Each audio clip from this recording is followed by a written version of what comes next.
Rich dad poor dad. अध्याय 9। शुरू करना। काश ऐसा होता कि मैं कह सकता कि दौलत इकट्ठी करना मेरे लिए आसान रहा है, परंतु ऐसा नहीं था। तो इस सवाल के जवाब में मैंने किस तरह शुरू किया। मैं दिन प्रतिदिन के हिसाब से अपने विचार प्रक्रिया को बताना चाहता हूँ। बड़े सौदों को खोजना सचमुच आसान है। मैं आपसे यह वादा कर सकता हूँ, यह मोटरसाइकिल बेचने की तरह है। थोड़े से अभ्यास के बाद आपको इसका पता ही नहीं चलता। जब पैसे की बात आती है तो आप अगर संकल्प कर लें तो थोड़ी देर डगमगाने के बाद आप संभल जाते हैं। जिंदगी में एक बार आने वाले करोड़ों डॉलर के सौदों को खोजने के लिए हम में फाइनेंशियल प्रतिभा होना जरूरी है। मुझे भरोसा है कि हम सभी के भीतर एक फाइनेंशियल जीनियस होता है। अगर यह है कि हमारी फाइनेंशियल जीनियस सोया होता है और उसे जगाने की जरूरत होती है। यह सोया रहता है क्योंकि हमारी संस्कृति ने हमारे भीतर यह संस्कार डाल रखे हैं कि पैसे का मोह सभी बुराइयों की जड़ है। इस संस्कृति ने हमें प्रोफेशन सीखने के लिए तो प्रोत्साहित किया है ताकि हम पैसे के लिए काम कर सकें, परंतु हमें यह नहीं सिखाया कि पैसे से किस तरह अपने लिए काम करवाया जाए। इसने हमें अपनी फाइनेंशियल असफलता के बारे में चिंता न करना सिखाया है। जब हमारे काम के दिन खत्म होंगे तो सरकार या हमारी कंपनी हमारी जिम्मेदारी संभाल लेगी, परंतु इसके लिए हमारे बच्चों को पैसा चुकाना होगा जो उसी स्कूल सिस्टम से शिक्षित होते हैं। संदेश यह है कि कड़ी मेहनत करो, पैसा कमाओ और इसे खर्च कर दो। और अगर हमारे पास पैसा कम हो तो हम हमेशा कर्ज तो ले ही सकते हैं। दुर्भाग्य से पाश्चात्य समाज के 90% से ज्यादा लोग इस सिद्धांत का पालन करते हैं, और ऐसा केवल इसलिए होता है क्योंकि नौकरी ढूंढना और पैसे के लिए काम करना ज्यादा आसान होता है। अगर आप इस भीड़ में से एक नहीं हैं, तो मैं आपके फाइनेंशियल जीनियस को जगाने के लिए नीचे लिखे 10 कदम दे सकता हूं। मैं आपको केवल वही कदम बता रहा हूं जिस पर मैं चला हूं। अगर आप इसमें से कुछ पर चलना चाहते हैं तो बहुत अच्छा। अगर आप इन पर नहीं चलना चाहते तो आप खुद के कदम बना लें। आपका फाइनेंशियल जीनियस इतना स्मार्ट होता है कि आप अपनी खुद की सूची बना सकते हैं। जब मैं पेरू में था तो 45 वर्ष के सोने की खुदाई करने वाले से मैंने पूछा कि उसे इतना भरोसा क्यों है कि उसे सोने की खदान मिल जाएगी। उसने जवाब दिया, सोना तो हर जगह है, ज्यादातर लोगों की आंखें इसे देख नहीं पाती। और मैं कहूंगा कि यह सच है। रियल एस्टेट में मैं बाहर जा सकता हूं और 4 या 5 संभावना भरे सौदे कर सकता हूं, जबकि औसत व्यक्ति बाहर जाकर खाली हाथ लौट सकता है। जबकि हम दोनों एक ही इलाके में जाते हैं। इसका कारण यह है कि उन्होंने अपने फाइनेंशियल जीनियस को विकसित करने के लिए समय नहीं दिया है। मैं आपको नीचे 10 कदम बता रहा हूं जो ईश्वर द्वारा दी गई ताकतों को विकसित करने की प्रक्रिया है। ये ऐसी ताकतें हैं जिनका नियंत्रण केवल आप कर सकते हैं। नंबर 1, मुझे हकीकत से ज्यादा बड़ा कारण चाहिए। आत्मा की शक्ति। अगर आप ज्यादातर लोगों से पूछेंगे कि क्या वे अमीर या आर्थिक रूप से स्वतंत्र होना चाहेंगे, तो वे हाँ कहेंगे, परंतु फिर हकीकत हावी हो जाती है। यह सड़क बहुत लंबी नजर आती है और इस पर बहुत सी टेकरियां भी दिखती हैं जिन्हें पार करना होगा। इसकी तुलना में यह ज्यादा आसान लगता है कि आप पैसे के लिए काम करें और बचे हुए पैसे अपने ब्रोकर को दे दें। मैं एक बार एक युवा महिला से मिला जिसने अमेरिका की ओलंपिक टीम में तैरने के सपने देखे थे। हकीकत यह थी कि उसे हर रोज सुबह 4 बजे उठना पड़ता था ताकि स्कूल जाने से पहले वह 3 घंटे तक तैर सके। शनिवार की रात को वह अपने दोस्तों के साथ पार्टी में भी नहीं जाती थी।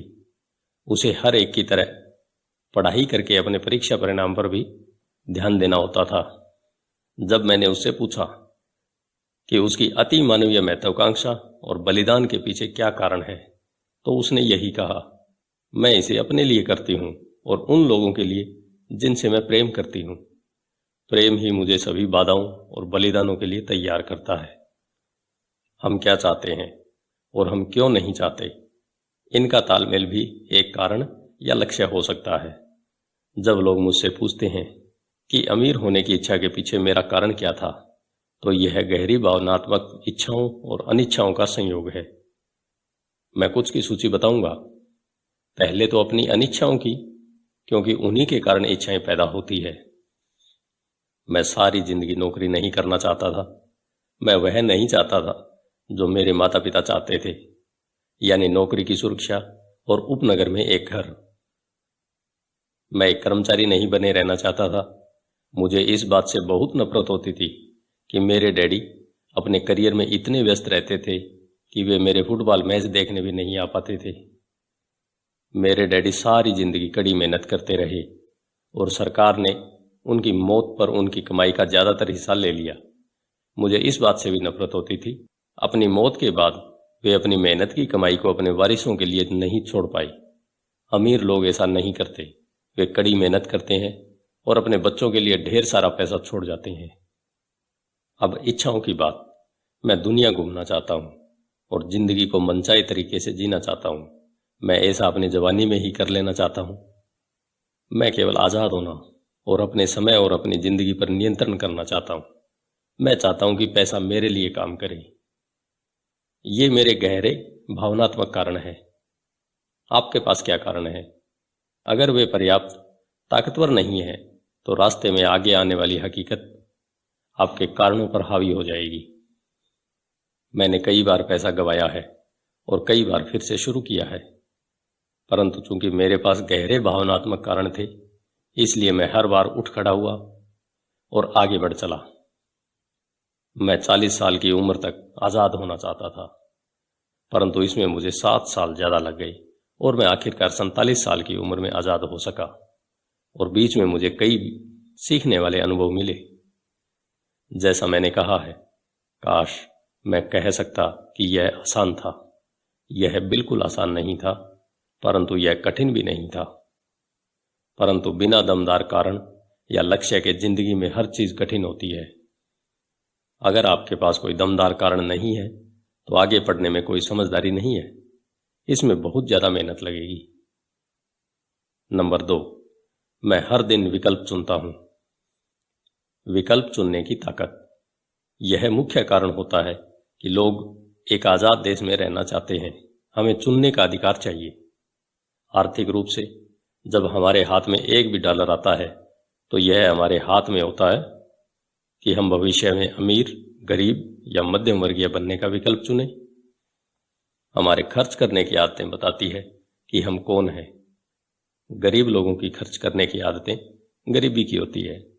बचपन में मुझे यह फायदा मिला कि मुझे लगातार मोनोपोली खेलना बहुत पसंद था। किसी ने मुझे यह नहीं बताया था कि मोनोपोली केवल बच्चों के लिए है, इसलिए बड़े होने के बाद भी मैं इसे खेलता रहा। मेरे पास एक अमीर डैडी भी थे जो मुझे संपत्ति और दायित्व में फर्क को समझाते रहे। तो बहुत समय पहले अपने बचपन में ही मैंने अमीर बनने का विकल्प चुना और मैं जानता था कि मुझे केवल इतना ही करना था, असली संपत्तियों को इकट्ठा करना था। मेरे सबसे अच्छे दोस्त माइक को संपत्ति वाला कॉलम विरासत में मिला था, परंतु उसे इसे बनाए रखना सीखना था। कई अमीर परिवार अपनी संपत्तियों को अगली पीढ़ी में सिर्फ इसलिए खो देते हैं क्योंकि उन संपत्तियों की देखरेख करने के लिए किसी को प्रशिक्षण नहीं दिया जाता। ज्यादातर लोग अमीर न बनने का विकल्प चुनते हैं। 90% लोगों के लिए अमीर बनना बहुत झंझट का काम है, तो वे इस तरह की कहावतें इजाद कर लेते हैं। पैसे में मेरी कोई रुचि नहीं है, या मैं कभी अमीर नहीं बनूंगा, या मुझे चिंता करने की जरूरत नहीं है, अभी तो मैं जवान हूं, या मेरे पति या मेरी पत्नी फाइनेंशियल पहलू को संभालते हैं या संभालती हैं। इन वक्तव्यों के साथ समस्या यह है कि ये बोलने वाले से 2 चीजें लूट लेते हैं। एक तो है समय, जो आपकी सर्वाधिक कीमती संपत्ति है, और दूसरी शिक्षा, सिर्फ इसलिए क्योंकि आपके पास पैसा नहीं है। आप यह बहाना नहीं बना सकते कि आप इस कारण नहीं सीख पाए, परंतु यह विकल्प हम हर रोज चुनते हैं। यह विकल्प कि हम अपने समय, अपने पैसे और अपनी शिक्षा के साथ हर दिन क्या करते हैं। यही विकल्प चुनने की ताकत है। हम सभी के पास विकल्प होते हैं, मैं अमीर बनने का विकल्प चुनता हूँ और मैं यह विकल्प हर रोज चुनता हूँ। पहले शिक्षा में निवेश करें। वास्तव में आपके पास जो इकलौती असली संपत्ति है वह है आपका दिमाग, जो आपका सबसे शक्तिशाली यंत्र है। जैसा मैंने विकल्प की ताकत के बारे में कहा है कि हम अपने दिमाग में क्या रखते हैं। आप सारा दिन MTV देख सकते हैं या गोल्फ मैगजीन पढ़ सकते हैं या सिरेमिक की क्लास में जा सकते हैं या फाइनेंशियल प्लानिंग की क्लास में जा सकते हैं। विकल्प आप चुनते हैं। ज़्यादातर लोग बस निवेश खरीदते हैं, परंतु इससे पहले निवेश के बारे में ज्ञान हासिल करने के लिए जरा भी पैसा खर्च नहीं करते। मेरी एक मित्र है जो एक अमीर महिला है। अभी हाल ही में उसके घर पर चोरी हो गई। चोर उसके घर से टीवी और VCR ले गई और उसकी किताबें जैसी की तैसी छोड़ गई। और हम सभी के पास इसी तरह के विकल्प मौजूद होते हैं। एक बार फिर दोहरा दूं, 90% लोग टीवी सेट खरीदते हैं और केवल 10% लोग बिजनेस पर पुस्तकें या निवेश पर टेप खरीदते हैं। और मैं क्या करता हूँ? मैं सेमिनार में जाता हूँ। मैं ऐसे सेमिनारों को पसंद करता हूँ जो कम से कम 2 दिन लंबे हों, क्योंकि मैं विषय में पूरी तरह डूब जाना चाहता हूँ। 1973 में मैं टीवी देख रहा था और एक व्यक्ति मेरे घर आया।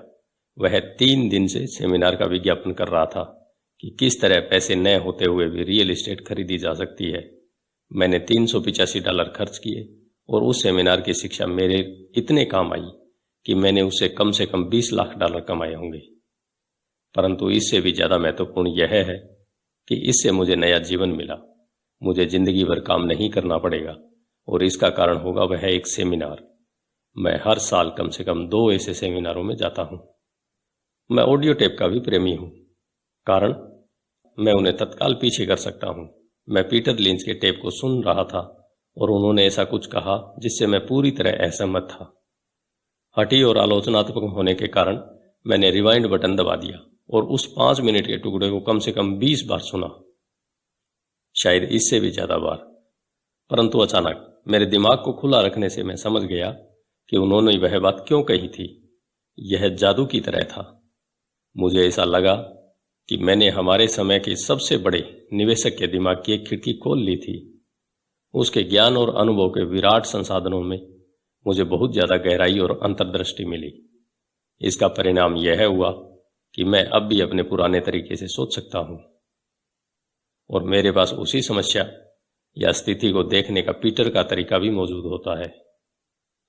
मेरे पास एक विचार होने के बजाय 2 विचार होते हैं। किसी भी समस्या या प्रवृत्ति के विश्लेषण का एक और तरीका, जिसे जानना बहुमूल्य है। आज मैं अक्सर कहता हूँ, पीटर लिंच इसे किस तरह करेगा, या डोनाल्ड ट्रंप या वारेन बफे या जॉर्ज सोरोस। मेरे पास उनकी बृहद मानसिक ताकत तक पहुंचने का रास्ता यही है कि मैं उनकी कही हुई बातों को सुनूं या उनकी लिखी हुई बातों को पढ़ूं। जिद्दी या आलोचनात्मक लोग प्राय कम आत्मसम्मान करने वाले होते हैं, जो खतरे उठाने से डरते हैं।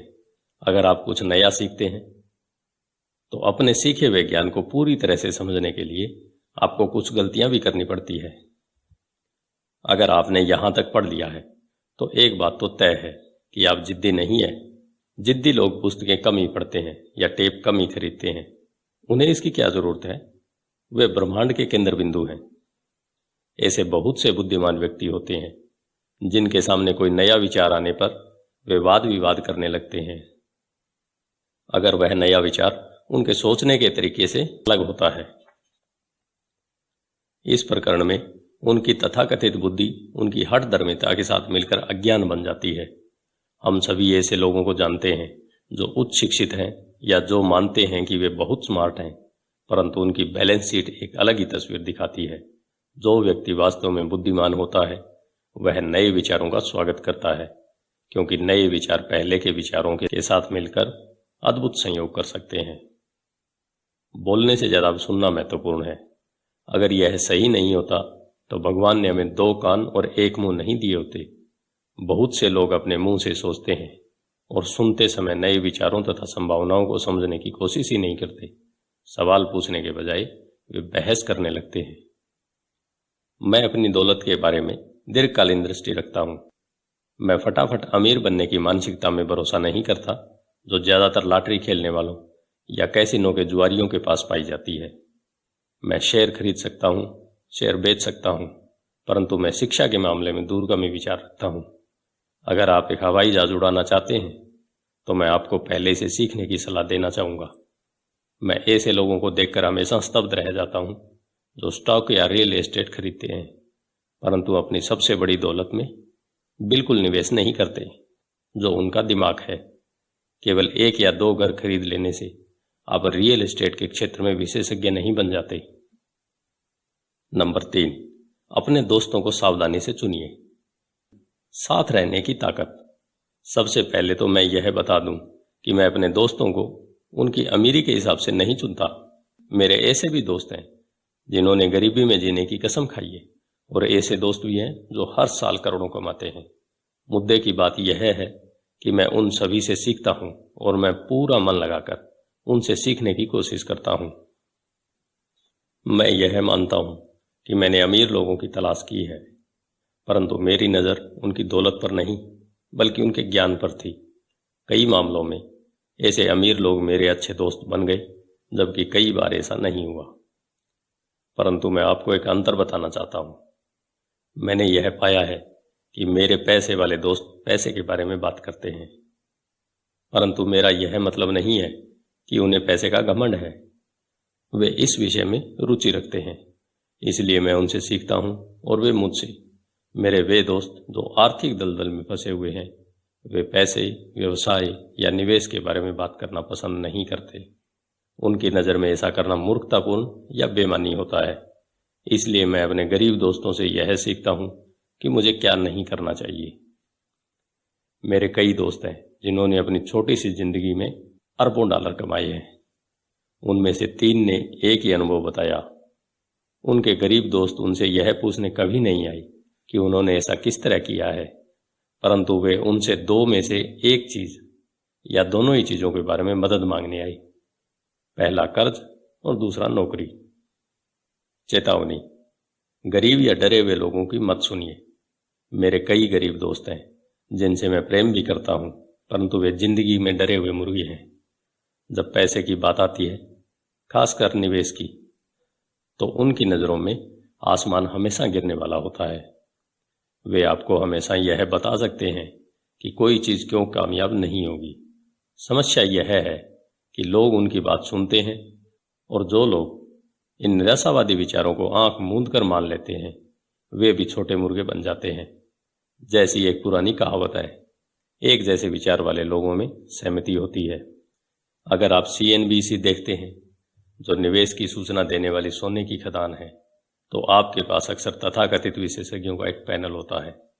एक विशेषज्ञ यह कहेगा कि बाजार धराशायी होने वाला है और दूसरा यह कहेगा कि बाजार में उठाव आने वाला है। अगर आप स्मार्ट हैं तो आप दोनों की बात सुनेंगे। आपके दिमाग को खुला रखिए, क्योंकि दोनों के पास अपने अपने तर्क हैं। दुर्भाग्य से ज़्यादातर गरीब लोग छोटे मुर्गे की बात सुनते हैं। मेरे बहुत से करीबी मित्र हैं, सौदे या निवेश से रोकने के लिए अपने तर्क देते हैं। कुछ सालों पहले मेरे दोस्त ने मुझे बताया कि वह इसलिए रोमांचित था क्योंकि उसे अपनी जमा पूंजी पर 6% ब्याज वाला बॉन्ड मिल गया था।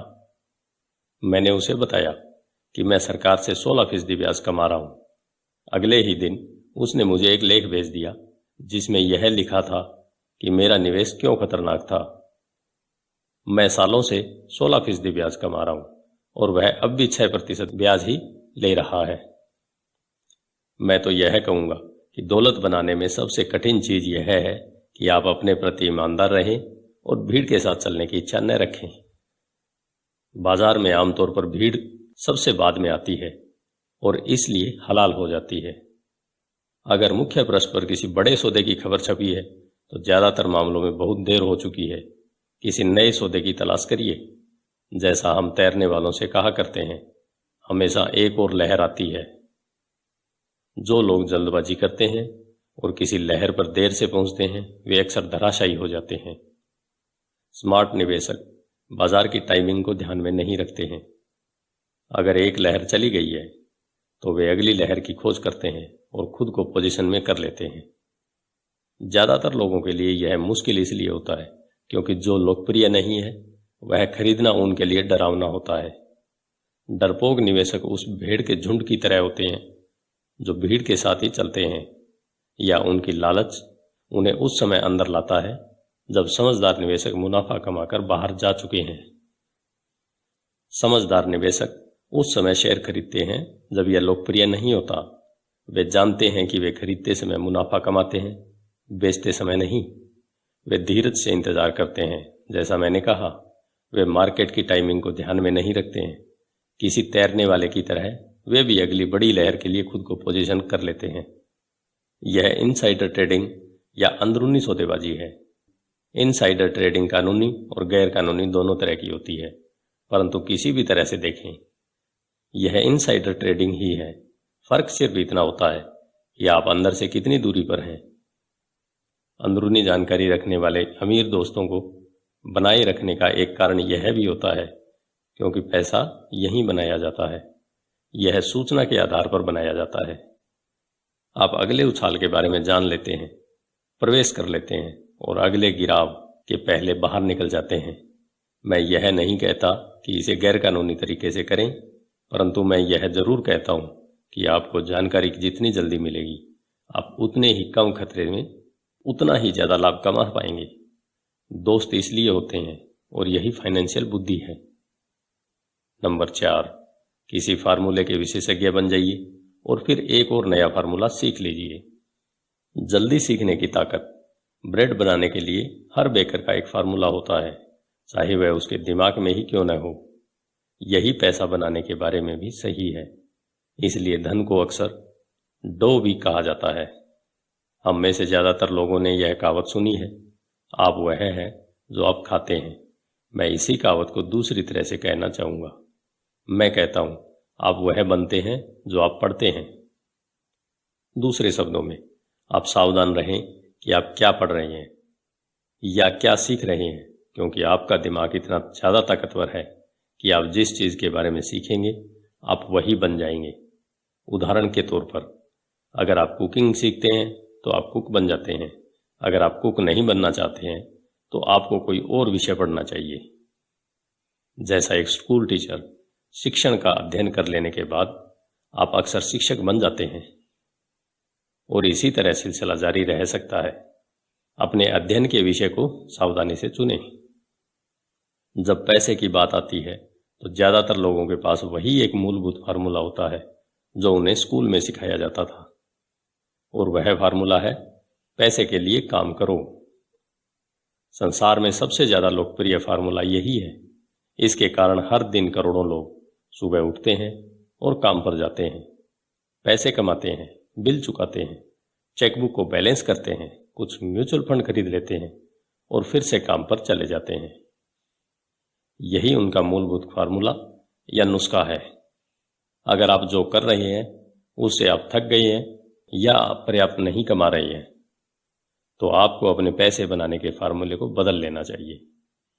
बहुत समय पहले जब मैं 26 साल का था, मैंने सप्तांत की एक कक्षा में भाग लिया जिसका शीर्षक था, किस तरह रियल एस्टेट फोरक्लोजर्स को खरीदें। मैंने एक फार्मूला सीख लिया।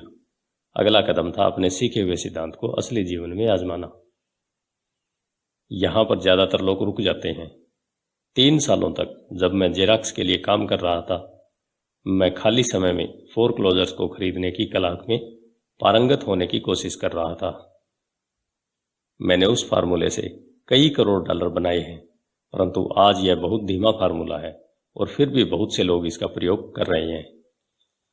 एक बार मैं उस फार्मूले का विशेषज्ञ बन गया तो मैं नए फार्मूले की खोज करने लगा। कई कक्षाओं में मुझे कोई नई जानकारी सीधे रूप से नहीं मिली, परंतु मैंने हमेशा कुछ न कुछ नया जरूर सीखा। मैंने ऐसी बहुत सी कक्षाओं में भाग लिया है जो केवल डेरिवेटिव सौदेबाजों के लिए आयोजित की गई थी, और वस्तुओं के ऑप्शन सौदेबाजों के लिए तथा अराजकवादियों के लिए आयोजित कक्षाओं में भी मैं गया हूं। मैं अपने दायरे से पूरी तरह बाहर पहुंच गया था और एक ऐसे कमरे में था जहां परमाणु भौतिकी और स्पेस साइंस के विशेषज्ञों की भीड़ थी, परंतु मैंने वहां बहुत कुछ सीखा जिससे मेरा स्टॉक और रियल एस्टेट निवेश ज्यादा अर्थपूर्ण और फायदेमंद बन गया। ज्यादातर जूनियर कॉलेजों और सामुदायिक कॉलेजों में फाइनेंशियल प्लानिंग या पारंपरिक निवेश को खरीदने के तरीकों पर कक्षाएं आयोजित की जाती हैं। शुरुआत करने के लिए यह बहुत अच्छी जगह है। तो मैं हमेशा एक ज़्यादा तेज फार्मूले की खोज करता रहता हूँ।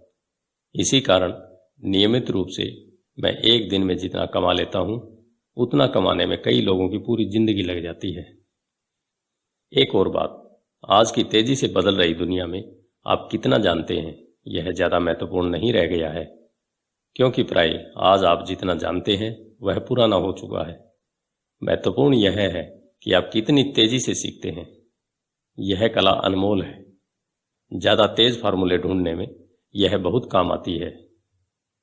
पैसे के लिए कड़ी मेहनत करना एक पुराना फार्मूला है जो गुफा मानव के ज़माने से पैदा हुआ था। नंबर 5, खुद को सबसे पहले वेतन दें। खुद पर अनुशासन की ताकत।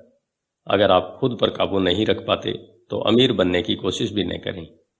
आपको इससे पहले मरीन कॉर्प्स या किसी धार्मिक संस्था में जाना चाहिए ताकि आपको खुद पर काबू रखना आ जाए। इस बात का कोई मतलब नहीं है कि निवेश करें, पैसा कमाएं और उसे फूंक दें। खुद पर अनुशासन की कमी के कारण ही करोड़ों डॉलर की लॉटरी जीतने वाले लोग जल्द ही दिवालिया हो जाते हैं। यह खुद पर अनुशासन की कमी ही है जिससे तनख्वाह बढ़ने पर लोग तत्काल बाजार जाकर नई कार खरीद लेते हैं या विदेश यात्रा पर निकल जाते हैं। यह कहना कठिन है कि 10 कदमों में कौन सा सबसे ज़्यादा महत्वपूर्ण है, परंतु सभी कदमों में से इस कदम की विशेषज्ञता सबसे कठिन है। अगर यह आप में पहले से ही मौजूद न हो, मैं तो यह भी कहना चाहूँगा कि खुद पर अनुशासन की कमी ही वह सबसे बड़ा कारण है जो लोगों को 3 समुदायों में बांटता है: अमीर, गरीब और मध्यम वर्ग। सीधे तरीके से कहें कि जिन लोगों में आत्मविश्वास कम होता है और जो फाइनेंशियल दबावों को ज़्यादा सहन नहीं कर पाते, वे कभी अमीर नहीं बन सकते। और कभी नहीं का मतलब होता है कभी नहीं। जैसा मैंने पहले बताया था, मैंने अपने अमीर डैडी से यह सबक सीखा था कि दुनिया आपको इधर उधर धकेलेगी। दुनिया लोगों को इधर उधर धकेलती है तो इसलिए नहीं क्योंकि बाकी लोग गुंडे होते हैं, बल्कि इसलिए कि आप में आंतरिक नियंत्रण और अनुशासन की कमी होती है। जिन लोगों में आंतरिक सहन शक्ति की कमी होती है वे अक्सर उन लोगों के शिकार हो जाते हैं जिनमें आत्म अनुशासन होता है। मैं जिन व्यावसायिक कक्षाओं में पढ़ाता हूँ वहाँ मैं लोगों को लगातार यह याद दिलाता हूँ कि वे अपने सामान या सेवा पर अपना ध्यान केंद्रित न करें, बल्कि मैनेजमेंट की कला पर अपना ध्यान केंद्रित करें। अपना खुद का व्यवसाय शुरू करने के लिए 3 सर्वाधिक महत्वपूर्ण मैनेजमेंट दक्षताएं हैं। नंबर 1, कैश फ्लो का मैनेजमेंट। नंबर 2, लोगों का मैनेजमेंट। नंबर 3, व्यक्तिगत समय का मैनेजमेंट। मैं यह कहूँगा कि ये तीनों दक्षताएं केवल व्यवसाय शुरू करने वालों के लिए ही नहीं बल्कि सभी काम करने वालों के लिए है। ये तीनों आपकी जीवन शैली में महत्वपूर्ण भूमिका निभाती हैं। व्यक्ति के रूप में, परिवार के सदस्य के रूप में, व्यवसाय में, किसी धार्मिक संगठन में, शहर या देश में। ये सभी दक्षताएं आत्मानुशासन को साधने से बढ़ जाती हैं। मैं खुद को सबसे पहले भुगतान करें सिद्धांत को हल्केपन से नहीं लेता। जॉर्ज क्लासेन की पुस्तक the richest man in Babylon में खुद को सबसे पहले भुगतान करें का वक्तव्य सबसे पहले आया है। इस पुस्तक की करोड़ों प्रतियां बिक चुकी हैं। हालांकि करोड़ों लोग इस जबरदस्त जुमले को दोहराते हैं, पर बहुत कम लोग ही इस सलाह का पालन करते हैं। जैसा मैंने कहा है, फाइनेंशियल साक्षरता अक्सर पढ़ने की योग्यता देती है और अंक कहानी बता देते हैं। किसी व्यक्ति के इनकम स्टेटमेंट और बैलेंस शीट देखकर मैं तत्काल यह देख सकता हूं कि जो लोग खुद को सबसे पहले भुगतान करें के सिद्धांत का राग अलापते रहते हैं, वे दरअसल इसका कितना पालन करते हैं। एक चित्र 1000 शब्दों के बराबर होता है। तो एक बार फिर हम ऐसे लोगों के फाइनेंशियल स्टेटमेंट की तुलना करें जो खुद को सबसे पहले भुगतान करते हैं और जो ऐसा नहीं करते। चित्रों का अध्ययन कीजिए और देखिए कि क्या आप कुछ अंतर पकड़ सकते हैं। इसके लिए कैश फ्लो की समझ जरूरी है, जिससे कहानी बताई जाती है। ज़्यादातर लोग अंक देखते हैं और कहानी को अनदेखा कर देते हैं।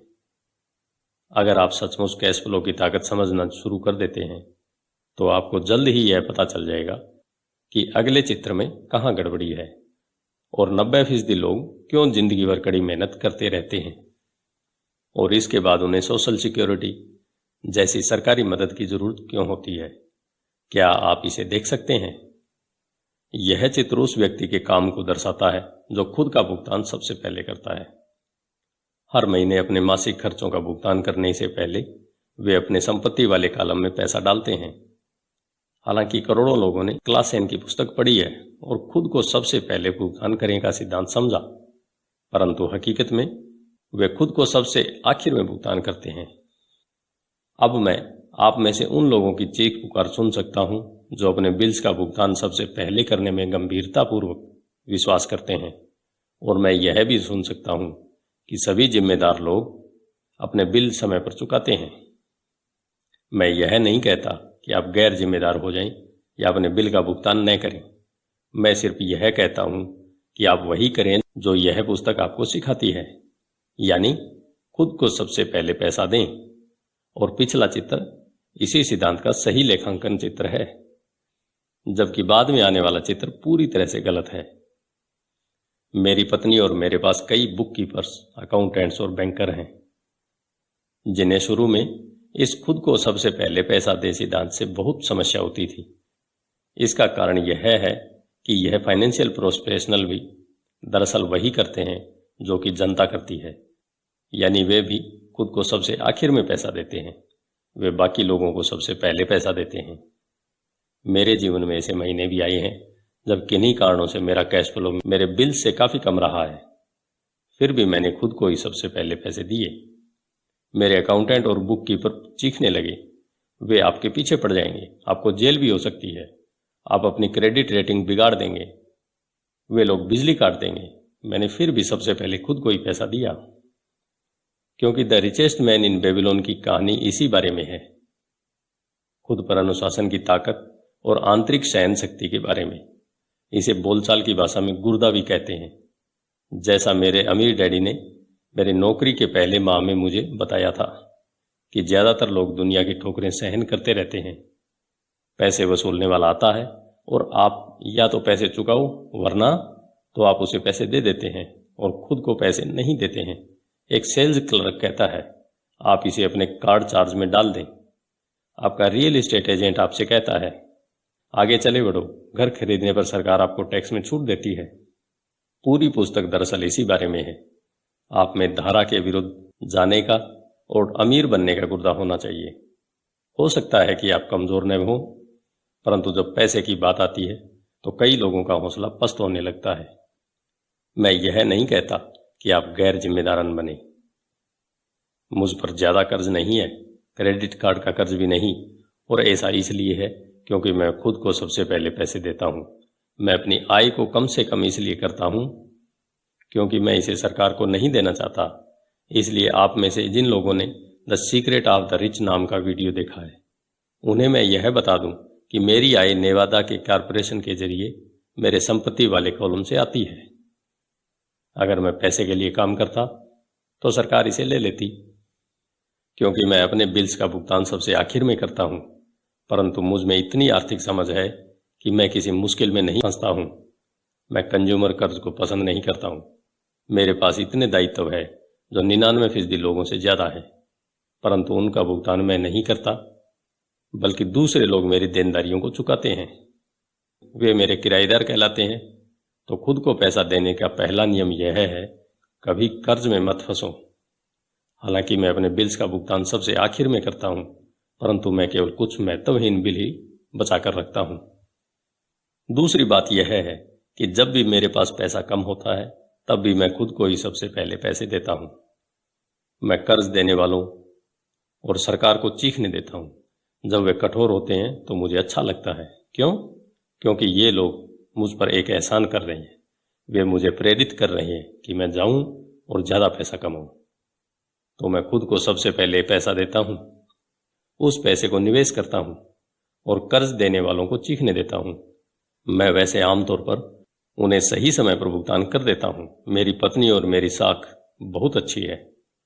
हम केवल दबाव में नहीं आते हैं और कर्ज उतारने के लिए अपनी बचत को इस्तेमाल नहीं करते, न ही उनके लिए अपने स्टॉक को बेचते हैं। इसमें बहुत ज़्यादा समझदारी नहीं है। तो जवाब यह है, नंबर 1, ऐसे बड़े कर्ज में न फंसें जिसका भुगतान आपको करना हो। अपने खर्चों को सीमित रखें, अपनी संपत्ति को बनाएं, अपनी संपत्ति को सबसे पहले बनाएं, फिर बड़ा घर या शानदार कार खरीदें। चूहा दौड़ में फंसे रहने में समझदारी नहीं है। नंबर 2, जब आपके पास पैसा कम हो तो दबाव को बढ़ने दें और अपनी बचत या निवेश को खर्च न करें। उस दबाव को अपनी फाइनेंशियल प्रतिभा को प्रेरित करने के लिए इस्तेमाल करें, ताकि आप ज़्यादा पैसा कमाने और अपने बिल्स का भुगतान करने के नए तरीकों के बारे में सोच सकें। इससे ज़्यादा पैसा कमाने की आपकी योग्यता भी बढ़ेगी और आपकी फाइनेंशियल बुद्धि भी ज़्यादा विकसित होगी। मैं कई बार फाइनेंशियल भट्टी में तपा हूँ और मैंने अपने दिमाग का इस्तेमाल करके ज़्यादा आमदनी हासिल की है और यह ध्यान रखा है कि मेरे संपत्ति वाले कॉलम को कोई नुकसान न पहुंचे। मेरा बुक कीपर चीखने लगा और बचाव के लिए छुप गया, परंतु मैं उस तरह का सिपाही था जो किले की रक्षा के लिए लड़ रहा था। गरीब लोगों की आदतें भी गरीब होती हैं। एक आम बुरी आदत है बचत में से पैसे निकाल लेना। अमीर लोग जानते हैं कि बचत को ज़्यादा धन कमाने के लिए इस्तेमाल किया जाता है, न कि बिलों का भुगतान करने के लिए। मैं जानता हूं कि यह कठोर जान पड़ता है, परंतु जैसा मैंने कहा, अगर आप अंदर से कठोर नहीं हैं तो दुनिया आपको इधर से उधर धकेलेगी। अगर आप आर्थिक दबाव पसंद न करते हो तो एक ऐसा फार्मूला खोज लें जो आपके लिए कारगर साबित हो। एक अच्छा फार्मूला यह होगा कि खर्च कम किया जाए, पैसे को बैंक में रखा जाए, ज़्यादा इनकम टैक्स चुकाया जाए, सुरक्षित म्यूचुअल फंड खरीदे जाएं और औसत बने रहने की कसम खाई जाए। परंतु यह खुद को सबसे पहले भुगतान करें के सिद्धांत का उल्लंघन करता है। यह नियम आत्म बलिदान या आर्थिक संन्यास को प्रोत्साहित नहीं करता है। इसका मतलब यह नहीं है कि खुद को सबसे पहले पैसे देने के बाद भूखे मरो। जिंदगी मौज मस्ती के लिए है। अगर आप अपनी फाइनेंशियल प्रतिभा को जागृत कर लेंगे तो आपके पास जीवन के सभी सुख हो सकते हैं। आप अमीर बन सकते हैं और बिल चुका सकते हैं और इस प्रक्रिया में अच्छी जिंदगी जी भी सकते हैं। और यही फाइनेंशियल बुद्धि कहलाती है। नंबर 6, अपने ब्रोकर को अच्छा पैसा दें। अच्छी सलाह की शक्ति। मैं अक्सर देखता हूं कि लोग अपने घर के सामने एक पट्टी टांग देते हैं, मालिक बेचना चाहता है। या मैं टीवी पर देखता हूं कि कई लोग डिस्काउंट ब्रोकर होने का दावा करते हैं। मेरे अमीर डैडी ने मुझे इसका उल्टा सिखाया है। वे इस बात में भरोसा करते थे कि प्रोफेशनल्स को अच्छा भुगतान किया जाए और मैंने भी उसी सिद्धांत को अपनाया है। आज मेरे पास महंगे वकील, अकाउंटेंट्स, रियल एस्टेट ब्रोकर और स्टॉक ब्रोकर हैं। क्यों? क्योंकि और मेरा सचमुच मानना है, अगर लोग प्रोफेशनल्स हैं तो उनकी सेवाओं से आपको पैसा मिलना चाहिए और वे जितना ज़्यादा पैसा कमाएंगे आप भी उतना ही ज़्यादा पैसा कमाएंगे। हम सूचना के युग में रह रहे हैं। सूचना बेशकीमती है। एक अच्छा ब्रोकर आपको सूचना तो देगा ही, आपको शिक्षित करने के लिए समय भी देगा। मेरे पास कई ब्रोकर हैं जो मेरे लिए यह करने के इच्छुक हैं। कुछ ने मुझे तब सिखाया है जब मेरे पास बहुत कम पैसा था या बिल्कुल भी पैसा नहीं था, और मैं आज भी उनके साथ हूँ। मैं ब्रोकर को जितना पैसा देता हूँ वह मेरे द्वारा उसकी सूचना से कमाए गए धन का बहुत छोटा हिस्सा होता है। मैं इसे पसंद करता हूँ जब मेरा रियल एस्टेट ब्रोकर या स्टॉक ब्रोकर बहुत पैसा कमाता है, क्योंकि इसका आमतौर पर यह मतलब होता है कि मैंने भी बहुत सा पैसा कमाया है। एक अच्छा ब्रोकर मुझे पैसे कमाने की जानकारी देने के अलावा मेरा समय भी बचाता है। जैसे उस समय जब मैंने खालिस जमीन के टुकड़े को $9,000 में खरीदा और तत्काल इसे $25,000 में बेच दिया ताकि मैं अपने लिए जल्दी से कार खरीद सकूं। ब्रोकर आपके लिए बाजार की आंख और कान है। वे हर रोज वहां होते हैं और इसलिए मेरी वहां कोई जरूरत नहीं होती। मैं इसके बजाय गोल्फ खेल सकता हूं। इसके अलावा जो लोग खुद ही अपना घर बेचते हैं उनके लिए खुद के समय की कोई खास कीमत नहीं होती। मैं कुछ पैसे बचाने के चक्कर में अपना समय क्यों खराब करूं, जबकि इस समय को मैं ज़्यादा पैसा कमाने या अपने अंतरंग लोगों के साथ बिताने में इस्तेमाल कर सकता हूं। मुझे यह बहुत मज़ेदार लगता है कि इससे ज़्यादा गरीब और मध्यम वर्गीय लोग रेस्तरां में खराब सर्विस के बावजूद 15 से 20% टिप देते हैं और ब्रोकर को 3 से 7% देने में आनाकानी और शिकायत करते हैं। वे खर्च वाले कॉलम के लोगों को टिप देते हैं और संपत्ति वाले कॉलम के लोगों को टिप देने से कतराते हैं। यह आर्थिक समझदारी नहीं है। सभी ब्रोकर एक जैसे नहीं होते। दुर्भाग्य से ज्यादातर ब्रोकर सेल्समैन होते हैं। मैं तो यह कहूंगा कि रियल एस्टेट के सेल्समैन सबसे बुरे होते हैं, परंतु उनके पास खुद बहुत कम या बिल्कुल भी रियल एस्टेट नहीं होता। घर बेचने वाले ब्रोकर और निवेश बेचने वाले ब्रोकर में बहुत बड़ा अंतर होता है।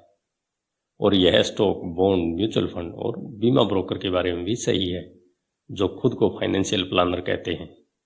परी कथा की ही तरह आप एक राजकुमार खोजने के लिए बहुत से मेंढकों को चूमते हैं। पुरानी कहावत को याद कीजिए, अगर आपको एनसाइक्लोपीडिया की जरूरत हो तो एनसाइक्लोपीडिया बेचने वाले से मत पूछिए। जब मैं किसी प्रोफेशनल का इंटरव्यू लेता हूं तो मैं पहले यह पता करता हूं कि उसके पास खुद कितनी व्यक्तिगत प्रॉपर्टी या स्टॉक है और वह कितने प्रतिशत टैक्स दे रहा है। मैं अपने टैक्स अटॉर्नी और अकाउंटेंट के बारे में भी यही करता हूं। मेरे पास एक अकाउंटेंट है जो अपने काम से काम रखती है। उसका पेशा हालांकि अकाउंटिंग है, परंतु उसका काम रियल एस्टेट में है। मेरे पास एक अकाउंटेंट था जो एक छोटा बिजनेस अकाउंटेंट था, परंतु उसके पास रियल एस्टेट नहीं था। मैंने अकाउंटेंट बदल लिया क्योंकि हम एक ही बिजनेस से प्रेम नहीं करते थे। ऐसा ब्रोकर खोजिए जो आपके सर्वश्रेष्ठ हितों को ध्यान में रखता हो। कई ब्रोकर आपको शिक्षित करने के लिए समय निकाल लेंगे और वे आपके द्वारा खोजी गई सर्वश्रेष्ठ संपत्ति साबित हो सकते हैं। बस उदार रहिए और वे भी आपके प्रति उदार रहेंगे। अगर आप उनके कमीशन में कटौती करने के बारे में ही सोचते रहेंगे तो वे आपके आसपास क्यों रहना चाहेंगे। यह विशुद्ध और आसान सा तर्क है। जैसा मैंने पहले कहा था, मैनेजमेंट की दक्षताओं में से एक लोगों का मैनेजमेंट है। कई लोग केवल ऐसे लोगों को मैनेज कर पाते हैं जो उनसे कम स्मार्ट हों और जिन पर उनकी सत्ता हो। जैसे किसी ऑफिस में अधीनस्थ, कोई दोयम दर्जे के मैनेजर्स ही बने रहेंगे और उन्हें कभी तरक्की नहीं मिल पाएगी, क्योंकि वे यह तो जानते हैं कि नीचे वालों के साथ कैसे काम किया जाता है, परंतु वे यह नहीं जानते कि ऊपर वालों के साथ कैसे काम किया जाए। असली दक्षता है किसी तकनीकी क्षेत्र में अपने से श्रेष्ठ और ज्यादा स्मार्ट लोगों को मैनेज करना और उन्हें अच्छे पैसे देना। इसलिए कंपनियों में बोर्ड ऑफ डायरेक्टर होता है, आपके पास भी होना चाहिए, और यह फाइनेंशियल समझदारी है। नंबर 7, इंडियन दाता बनिए। यह बिना कुछ दिए पाने की ताकत है। जब अमेरिका में गोरे लोग गए तो उन्हें अमेरिकी इंडियंस की पारंपरिक संस्कृति से झटका लगा। उदाहरण के तौर पर, अगर किसी गोरे व्यक्ति को ठंड लगती थी तो इंडियन उन्हें कंबल दे देते थे। श्वेत प्रवासी इसे उपहार समझ लेते थे और जब इंडियन कंबल वापस मांगता था तो उन्हें बहुत बुरा लगता था। इंडियन को भी बुरा लगता था जब उन्हें यह पता चलता था कि श्वेत प्रवासी कंबल वापस नहीं करना चाहते थे। इस तरह इंडियन दाता वाक्यांश पैदा हुआ, एक छोटी सी सांस्कृतिक नासमझी के कारण। संपत्ति के कॉलम के दुनिया में इंडियंस दाता बनना दौलत के लिए बहुत जरूरी है। परिष्कृत निवेशक का पहला सवाल यह होता है, मेरा पैसा मुझे कितनी जल्दी वापस मिल जाएगा। वे यह भी जानना चाहते हैं कि उन्हें मुफ्त में क्या मिल रहा है, इसलिए निवेश पर वापसी इतनी महत्वपूर्ण है। उदाहरण के तौर पर, मुझे एक छोटा रियल एस्टेट मिला जो मेरे घर से थोड़ी ही दूरी पर था। बैंक $60,000 चाहती थी और मैंने $50,000 की बोली लगाई, जो उन्होंने सिर्फ इसलिए स्वीकार कर ली क्योंकि बोली के साथ $50,000 का चेक भी लगा हुआ था। उन्होंने यह महसूस किया कि मैं गंभीर था। ज्यादातर निवेशक यह कहेंगे कि क्या आप अपना बहुत सा पैसा फंसा नहीं रहे हैं, क्या इस पर लोन लेना ज्यादा बेहतर नहीं होगा। इसका जवाब है, इस मामले में बिल्कुल नहीं। मेरी निवेश कंपनी जाड़े के महीनों में इसे वेकेशन रेंटल के रूप में इस्तेमाल करती है, जब प्रवासी पक्षी एरिज़ोना से आते हैं, और इसे 4 महीनों के लिए $2,500 किराए पर दे देती है। बाकी के 8 महीनों में इसका किराया केवल $1,000 होता है। मेरा पैसा लगभग 3 सालों में वापस आ गया था। अब मैं इस संपत्ति का मालिक हूं जो हर महीने मेरी आमदनी बढ़ाती रहती है। यही स्टॉक के बारे में किया जाता है।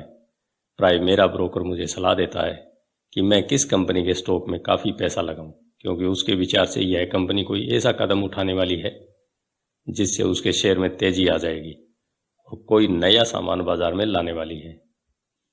मैं अपने पैसे को 1 हफ्ते से लेकर 1 महीने तक लगाए रखता हूं, जब शेयर की कीमतें बढ़ती हैं। फिर मैं अपनी मूलधन राशि को निकाल लेता हूं और बाजार के उतार चढ़ाव से बेफिक्र हो जाता हूं, क्योंकि मूल रकम वापस आ चुकी है और दूसरी संपत्ति पर काम करने के लिए तैयार है। इस तरह मेरा पैसा जाता है और फिर बाहर आ जाता है और मैं एक ऐसी संपत्ति का मालिक बन जाता हूं जो एक तरह से मुझे मुफ्त में मिलती है। यह सच है कि मैंने कई मौकों पर पैसा खोया भी है, परंतु मैं इतने ही पैसों से खेल खेलता हूं जितने का नुकसान मैं सहन कर सकता हूं। मैं यह कहूंगा कि औसत 10 निवेशों पर मुझे 2 या 3 में बहुत फायदा होता है, जबकि 5 या 6 में कोई लाभ हानि नहीं होती। मैं 2 या 3 में घाटा भी खाता हूं, परंतु मैं अपने नुकसान को उसी पैसे तक सीमित कर लेता हूं जो मेरे पास उस समय होते हैं। जो लोग जोखिम से नफरत करते हैं वे अपने पैसे को बैंक में रख लेते हैं और दीर्घकाल में उनकी बचत कुछ नहीं से बेहतर ही होती है, परंतु आपको अपना पैसा वापस निकालने में बहुत लंबा समय लग जाता है और ज़्यादातर मामलों में तो आपको इसके साथ कुछ भी मुफ्त नहीं मिलता। पहले तो वे टोस्टर दिया करते थे, परंतु आजकल ऐसा बिरेल ही होता है। मेरे हर निवेश पर एक न एक चीज़ मुफ्त होनी चाहिए। एक छोटा रियल एस्टेट, एक मिनी स्टोरेज, खाली जमीन का टुकड़ा, घर, स्टॉक शेयर्स या ऑफिस बिल्डिंग, और जोखिम भी सीमित होना चाहिए। इस विषय पर इतनी ज़्यादा पुस्तकें लिखी जा चुकी हैं कि मैं इनसे नहीं जाना चाहूँगा। मैकडोनाल्ड्स के मशहूर रे क्रोक हैमबर्ग्स फ्रेंचाइजी इसलिए नहीं बेचते थे क्योंकि उन्हें हैमबर्ग से प्यार था, बल्कि इसलिए क्योंकि उन्हें उस फ्रेंचाइजी के साथ आने वाला रियल एस्टेट मुफ्त में मिलता था। तो समझदार निवेशकों को ब्याज की दर से ज़्यादा चीज़ों का ध्यान रखना चाहिए।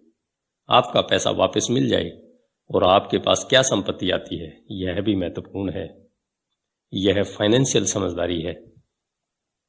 नंबर 8, संपत्ति से विलासिता की चीज़ें खरीदी जाती है। केंद्रित करने की शक्ति।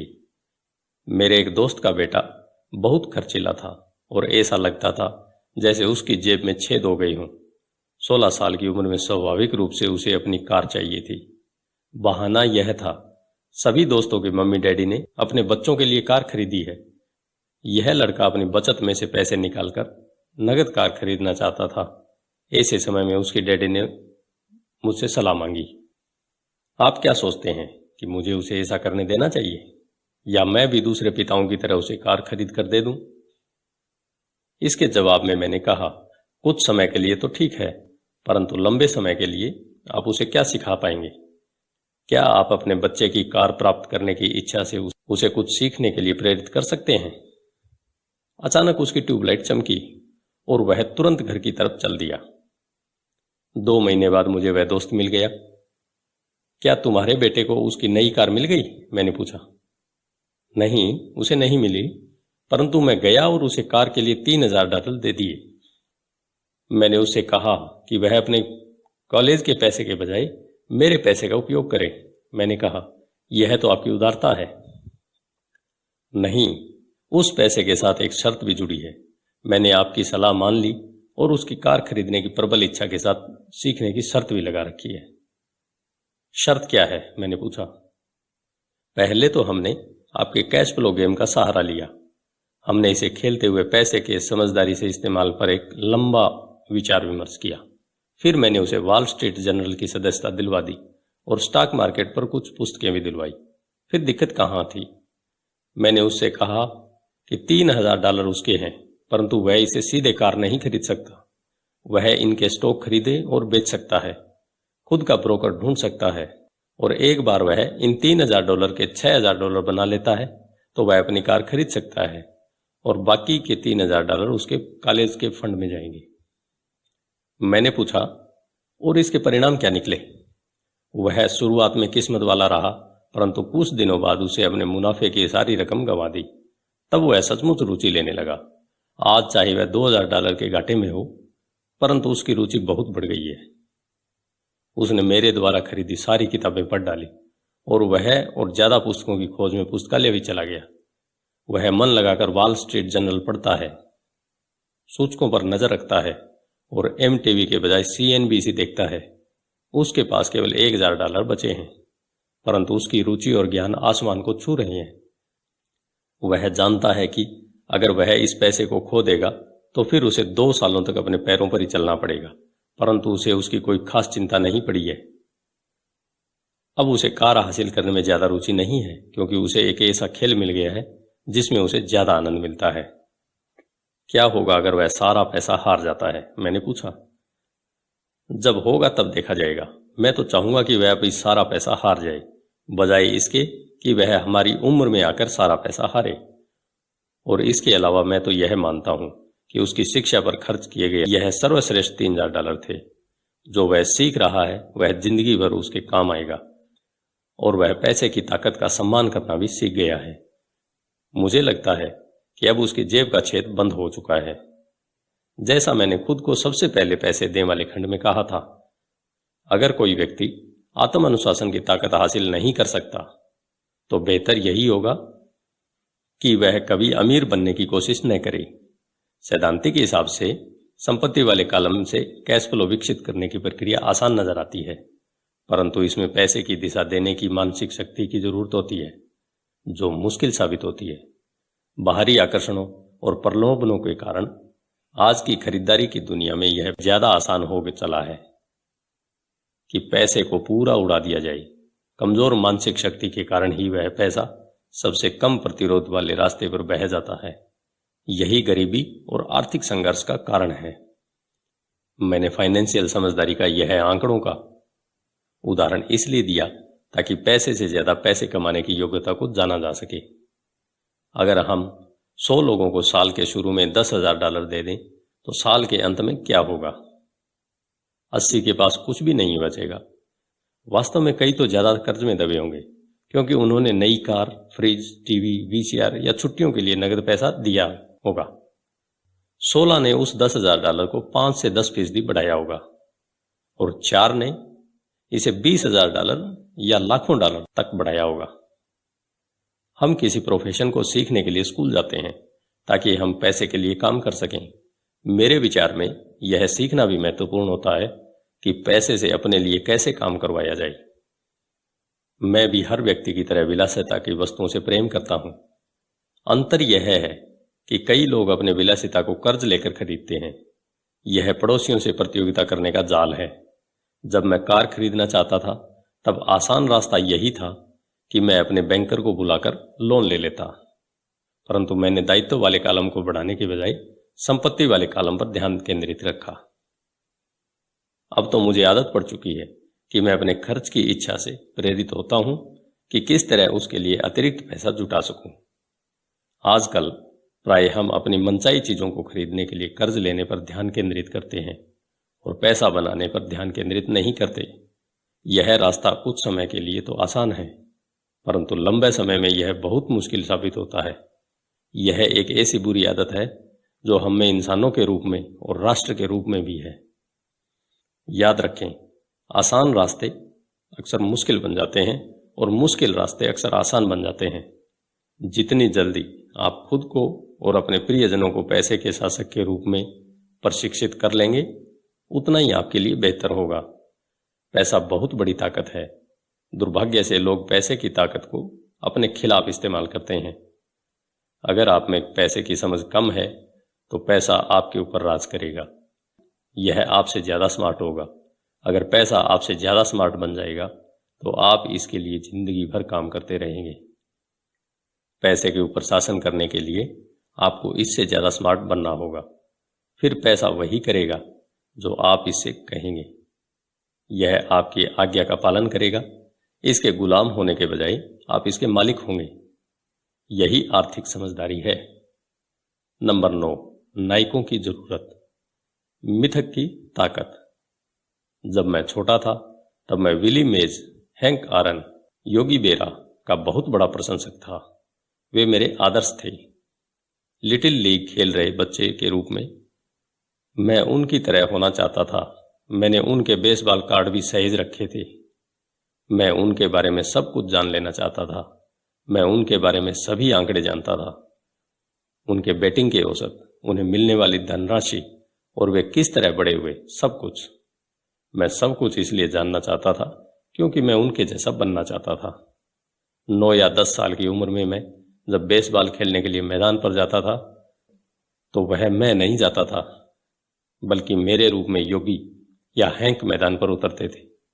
यह सीखने के सबसे सशक्त तरीकों में से एक है जो हम बड़े होने के बाद खो देते हैं। हम अपने नायकों को खो देते हैं, हम अपने नौसिखिएपन को खो देते हैं। आज मैं अपने घर के पास छोटे बच्चों को बास्केटबॉल खेलते देखता हूँ। कोर्ट पर वे छोटी जानी नहीं होते, वे तो माइकल जॉर्डन, सर चार्ल्स या क्लाइड होते हैं। आदर्श नायकों की नकल करना ज्ञान प्राप्त करने का सच्चा और सशक्त तरीका है। और इसलिए जब ओजी सिम्पसन की तरह का नायक बदनाम होता है तो इतनी चीख पुकार मचती है। यह किसी अदालती कार्रवाई से ज्यादा होता है। यह एक आदर्श नायक को खो देना होता है, एक ऐसे व्यक्ति जिसकी तरह बनने का सपना लोग बचपन में संजोए रहते हैं और वे जिसकी पूजा करते हैं। अचानक हमें उस व्यक्ति को अपनी जिंदगी से निकालना पड़ता है। जब मैं बड़ा हो गया था तो मेरे नायक बदल गए थे। मेरे गोल्फ के हीरो बने पीटर जैक्सन, फ्रेड कपल्स और टाइगर वुड्स। मैं उनके शॉट की नकल करता हूँ और उनके बारे में सब कुछ पढ़ने की कोशिश करता हूँ। मेरे आदर्श नायकों में Donald Trump, Warren buffet, Peter lynch, George Soros और जिम रॉजर्स भी हैं। बड़ा हो जाने के बाद मैं उनके आंकड़े उसी तरह जानता हूँ जिस तरह की अपने बचपन में बेसबॉल हीरोज के आंकड़े जानता था। मैं अनुसरण करता हूँ जब वारेन बुफे निवेश करते हैं और बाजार के बारे में, उनके नजरिए के बारे में सब कुछ पढ़ने की कोशिश करता हूँ। मैं पीटर लिंच की पुस्तक भी इसलिए पढ़ता हूँ ताकि स्टॉक चुनने की उनकी तकनीक को समझ सकूं, और मैं डोनाल्ड ट्रंप के बारे में भी इसलिए पढ़ता हूँ ताकि यह जान सकूं कि वे किस तरह सौदे करते हैं। जिस तरह मैदान पर बेसबॉल के लिए बैटिंग करते जाते समय मैं खुद की भूमिका में नहीं होता था, उसी तरह जब मैं बाजार में उतरता हूँ या मैं कोई सौदा करता हूँ तो मैं अवचेतन रूप से ट्रंप की बहादुरी का अभिनय करता हूँ। या जब मैं किसी प्रवृत्ति का विश्लेषण करता हूँ तो मैं उसे इस तरह देखता हूँ जैसे पीटर लिंच यह काम कर रहे हों। आदर्श नायक होने से हम अपनी कच्ची प्रतिभा के वृहद स्रोत का दहन करते हैं, परंतु आदर्श नायक हमें प्रेरित करने से भी ज्यादा बड़ा काम करते हैं। वे चीजों को ज्यादा आसान बना देते हैं। चीजें आसान दिखने के कारण हम भी उन्हीं की तरह बनना चाहते हैं। अगर वे ऐसा कर सकते हैं तो मैं भी यही कर सकता हूं। जब निवेश की बात आती है तो ज्यादातर लोग इसे बहुत कठिन समझते हैं। इसके बजाय उन्हें आदर्श नायकों की तलाश करना चाहिए जो इन्हें आसान बना देते हैं। नंबर 10, सिखाओ और आपको हासिल होगा। देने की शक्ति। मेरे दोनों डैडी शिक्षक थे। मेरे अमीर डैडी ने मुझे ऐसा सबक सिखाया जो मेरे साथ जिंदगी भर चल रहा है, और वह सबक था परोपकार करना या देना। मेरे पढ़े लिखे डैडी ने अपने समय और ज्ञान द्वारा दूसरों को बहुत दिया, परंतु शायद ही कभी अपना पैसा दिया हो।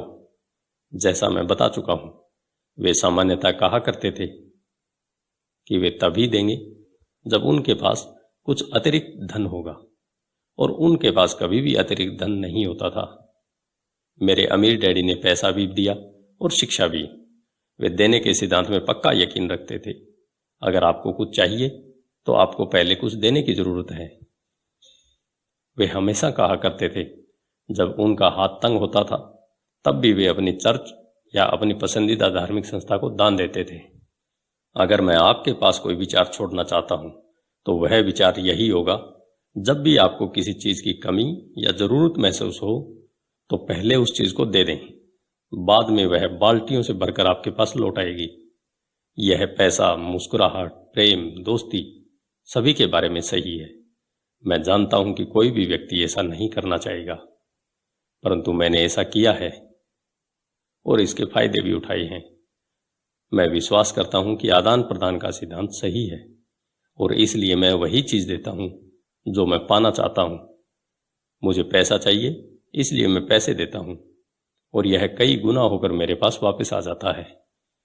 मैं बिक्री बढ़ाना चाहता हूं, इसलिए मैं किसी और व्यक्ति की कुछ बेचने में मदद कर देता हूं और मेरी बिक्री बढ़ जाती है।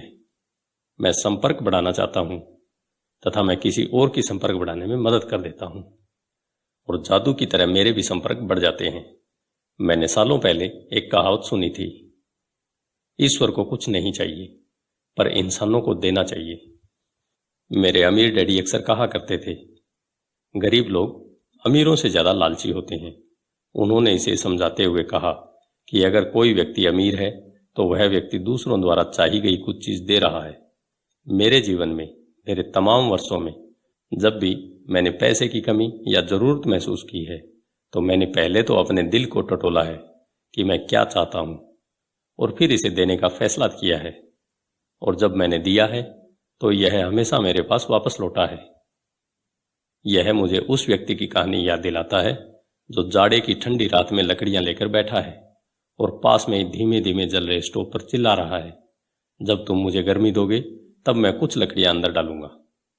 और जब पैसे, प्रेम, सुख, बिक्री और संपर्क की बात आती है तो हर व्यक्ति को यही याद रखने की जरूरत है कि जो आप चाहते हैं पहले आप उसे दे दें और यह कई गुना होकर आपके पास लौट आएगा। बहुधा केवल यही सोचने की प्रक्रिया से भी कि मैं क्या चाहता हूं और इसे किसी और को किस तरह दे सकता हूं, मेरे अंदर उदारता का ज्वर आने लगता है। जब भी मैं यह देखता हूं कि लोग मेरी तरफ देखकर नहीं मुस्कुरा रहे हैं तो मैं आराम से मुस्कुराना और हेलो करना चालू कर देता हूं और जादू की तरह मेरे आसपास अचानक बहुत से मुस्कुराने वाले लोग जमा हो जाते हैं।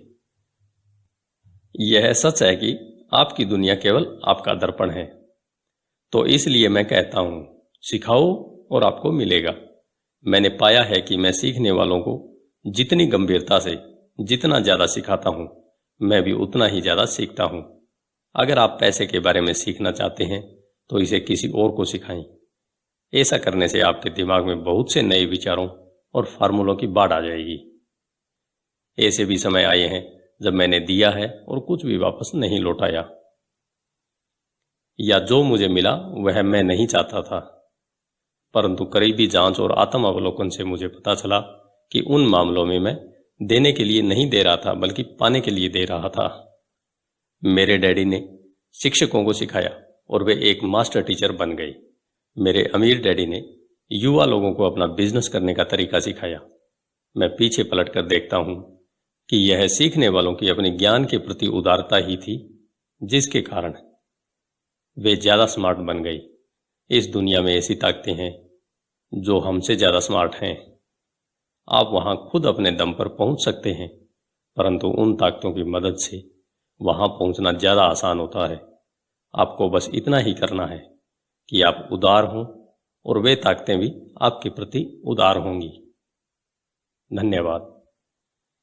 आइए चलते हैं अध्याय 10 की ओर, जो है और ज्यादा चाहिए, कुछ काम जो आपको करने चाहिए। आपका दिन शुभ हो।